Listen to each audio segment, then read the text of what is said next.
Hello peeps, how's it going? Thanks for tuning in. I'm gonna show you guys today what's in a sound bag. As you can see, there's nothing right now because I already emptied it for you, so you guys can take a look. I'm gonna be telling you guys what I have inside this bag.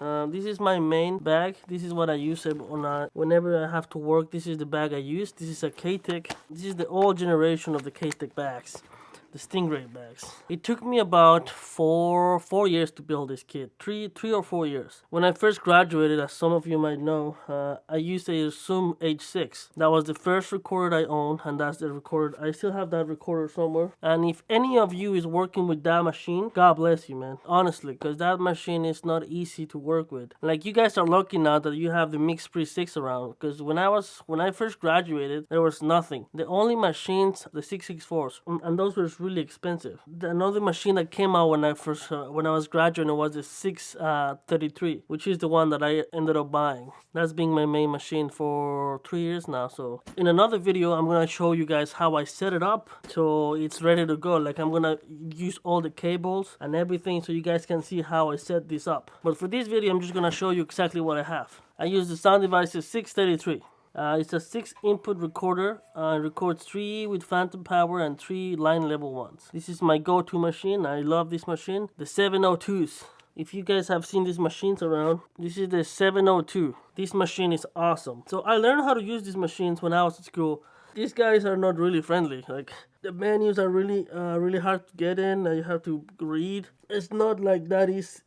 You have to know how to use this machine in order to use this machine. When you have one of these, the 6 series, these guys are a piece of cake, in my opinion. Compared to these guys are really hard to maneuver and to operate than these guys. Some people prefer the sound of these guys. I don't know, we'll do a comparison and then we'll finally put this to rest. And then, just for shits and giggles, we're gonna throw maybe a F8 just to see what's up. Because I know a lot of sound mixers, like seasoned old sound mixers, they hate the Zoom products because for them it's amateur, right? And I think sometimes all these guys forget about that. We need to start somewhere, right? Like I said, I started with a Zoom H6 and I then made a jump for this. And I was extremely happy when I made the jump to this machine, because this machine has been with me every day ever since. And I love this machine to death. We've been to battle, man. Like, this guy and I, we've been to a lot of places. We've been to windstorms, snowstorms, crazy hot weather, like the summer days in Vancouver, which is not that hot, but we've been through a lot, man. Like,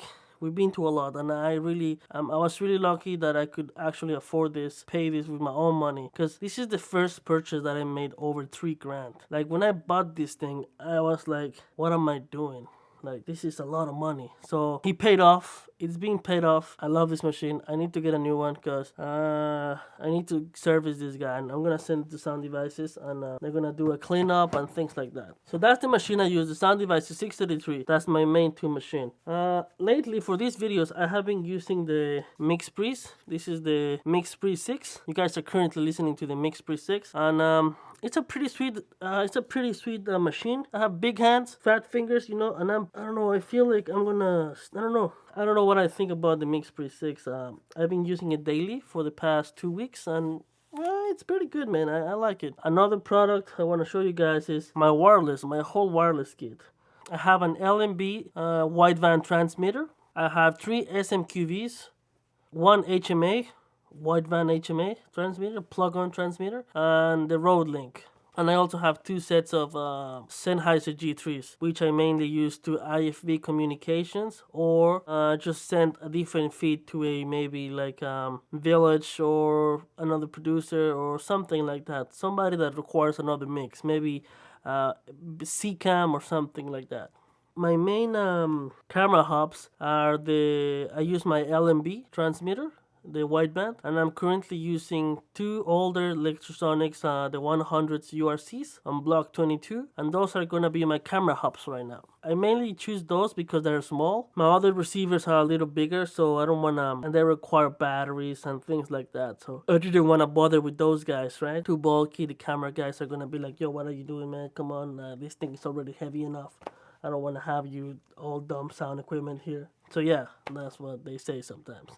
For receivers, to pair with my SMQVs, I have SRC's wideband receivers. These guys are dual, so each one of those guys have 2 inputs for 2 different microphones. But one thing you need to consider with those guys, they're not battery powered. You need to have a proper power distribution to power these guys on. These guys, you need to power the whole power system, which I'm gonna show you guys right now. I'm currently using the BDS4U, and with that guy, I just plug one of my lithium-ion batteries, the MP, the big blue ones. Those guys last about 4 hours, depending how much receivers and things you're powering on. Another thing I power through that powering system is my Comtech station, which is the BST75216. This guy is pretty sweet. That when I'm on the go, sometimes I use the whip antenna, and then when I'm stationary in the cart, I use my tail whip, which I'm gonna show you guys later on in another video how I have my whole car set up and what are the difference between being in VAG or being in a cart. So yeah, this is my Comtech distribution. So everybody's listening, director, producers. So this is transmitting whatever I'm sending through my bag. So I'm using a 216 Comtech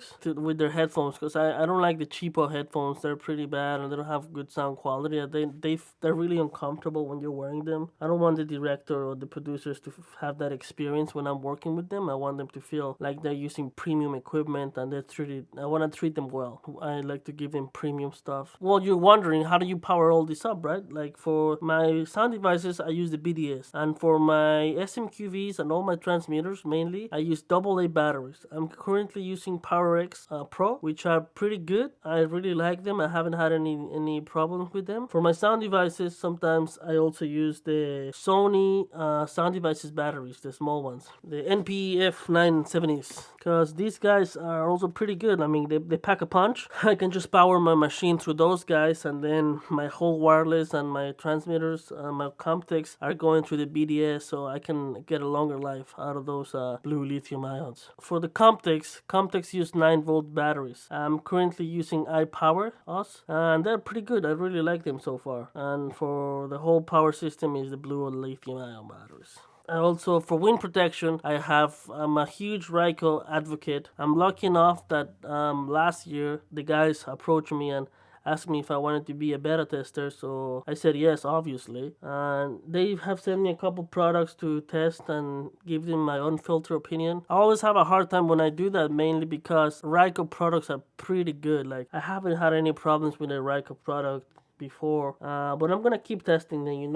I'm gonna keep testing them. I'm a big fan of the baseball Rykos. I think those guys are amazing, and it's extremely affordable, more affordable than the wind basket systems that they have, like the Cyclones and the modulars.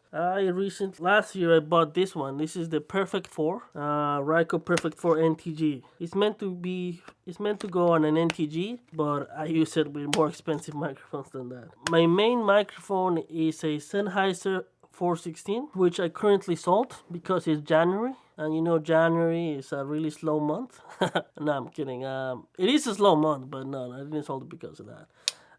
I wanted to get a new one, so I decided to get rid of it. A friend of mine bought it, so that's sick. I'm currently testing the Sanken CS3E. My other microphones, I have lots of microphones, but I'm gonna make a video about microphones in another. It's gonna be another series, like just my microphones. That's gonna include laughs. That's gonna include everything, just mic wise, because I think I want to make this video too long. But yeah, back to the Ryko thing. I really like these guys, the Perfect 4, because they're really affordable. They're the same price as one of those Rode blimps, and they're pretty light. I like that you don't have the handle anymore, so you just have to grab your ambient quick look. That's another thing that I have in my kit. Bam, baby. And there you go. I'm gonna go anyway. This is another thing that I own. This is a Dinkum Systems clamp, and I really like this guy because whenever you're rigging cars, whenever you have to get into a low ceiling situation, you just grab this microphone, just clamp it somewhere, aim it at your source, make sure it's not in the frame, and there you go. You have a nice little microphone.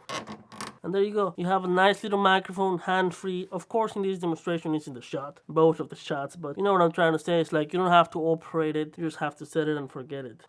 If I do that, I wouldn't do it with a blimp. I will do it with a cardioid microphone, with a bigger spread, not just like a shotgun, which is really narrow. So I'll do this with maybe a cardioid or a different microphone, not a shotgun. So yeah, that's for my wind systems.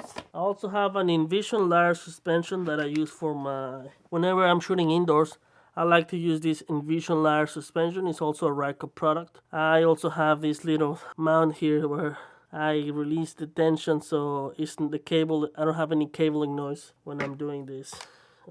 I have a couple XLRs in my kit as well, but I mainly use my wireless all the time. I just have the XLRs just in case. And yeah, this is a pretty clean setup right here, just with the clamp. Yeah. I think that's it, guys. I have 2 different boom poles. I have the QP, the one with the blue rings. This is a pretty short boom pole. This is I don't actually know which boom pole is this anymore. I bought it a long time ago, man. This is a pretty short boom pole. This is what I like to use when I'm shooting by myself, when I have the harness. This is the boom pole I like to wear. I like to use because it's nice. You also get a lot of reach. You get about, I think it's 10 feet or 15. Guys, another tip when you're using boom poles, remember to always go to the top of the rings. Never extend a boom pole from the bottom. Because now imagine, you're holding this and you need to go a little higher than this, and then you can't because, you know, the rings are on the other end, so you have to extend your arms and then extend it. So remember, start at the top, not at the bottom. When you're extending boom poles. So yeah, this is my my documentary boom pole, my indoor boom pole, if you may. It's pretty short, but yet you can extend it. And this is my film boom pole. This is my cinema boom pole. This guy is a quick pole 4140. This is a 4140. This is the longest pole I ever worked with. I also tried the what is the name of that guy? The Panamic. I like the Panamic, but the handles get pretty nasty after you use them for a long time, you know? And you cannot clean those guys because, you know... Yeah, this guy has a purple tip, pretty sick. He's a little heavier than the Panamic, but I don't know, it just feels really rigid. You know that it's not gonna fail you. Yeah, guys, I think that's it for me. For headphones, I'm currently using the Sennheisers. These are the HD25s, 250s. I don't even know, man. I'm currently using these Sennheisers. Forgot the model number, but I think it's the 250s. They're pretty nice. I really like them. They're really comfortable. I mean, even if you're like, some people don't like these headphones. Some people love them. In this career, you're gonna find out that it's a matter of perspective and it's a matter of taste. Some people might like these headphones, some people might hate these headphones to death. So yeah, guys, this is a quick rundown of what's in my bag, my sound bag. This week, stay tuned because we're gonna be talking about how to take care of your gear in the rain. I know quite a few tricks about the rain.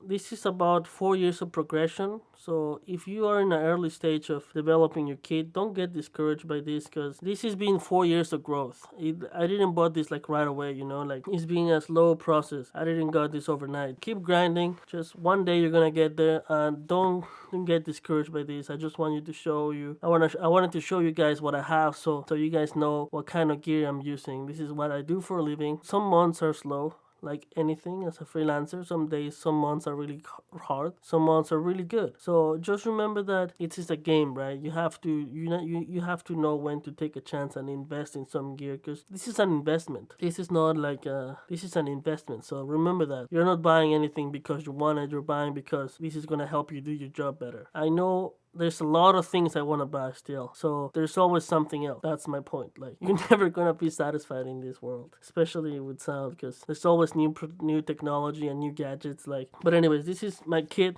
as of 2018. Stay tuned because next week I'm going to actually put everything inside the bag and I'm going to show you guys how I do it with the cables and everything. And yeah, thanks for watching. Let me know if this is helpful for you guys. Thanks for tuning in. See you guys tomorrow. Take care. Am I forgetting something? Yeah. And if I forgot something, just ask me because I don't know if I'm forgetting something. Am I forgetting something? Yeah. Anyways, guys, take care. See you guys tomorrow, okay?